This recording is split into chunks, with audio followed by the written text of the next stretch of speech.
Isa sa kapansin-pansin sa kasalukuyan habang talamak ang pagsigaw ng taong bayan para sa pagbuta sa kalutuman, talamak ang pagsigaw ng taong bayan sa pagtigil ng korupsyon, nagpapatuloy naman ang pamahalaan sa sabuatan o pagkikipag-alyado sa iba't ibang mga bansa para sa paghahanda sa digmaan.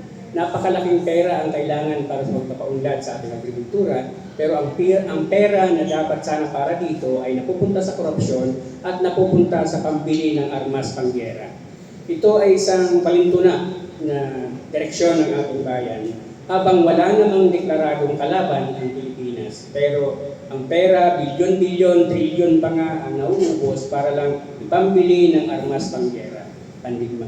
Ang kailangan natin ngayon ay isang pondo, isang programa na lulutas sa krisis ng pagkain, krisis ng ating bayan, at hindi natin kailangan magpalakas na hukbo para lang ipagtanggol ang isang bagay na hindi naman para sa atin ang prosesong ito. Ang US na nagtutulak ng ating pagiging matapang, pagpiprepara ng ating bansa para makipagdigma sa banta ng China ay isang kapahamakan para sa taong bayan. Ang paglalagay ng mga EDCA site sa Pilipinas ay magpapahamak sa taong bayan.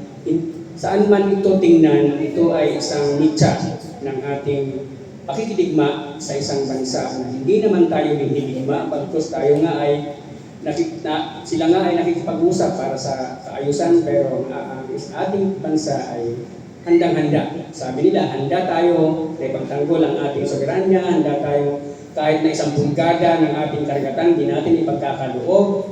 Handa rin tayong tumugon kung mananawagan ang Taiwan ng suporta mula sa Pilipinas laban sa China, pero hindi handang tumugon ang Pilipinas para tulungan resolbahin ang krisis sa kagutuman at ang kapahamakang banta ng digmaang inihahanda ng Amerika laban sa China.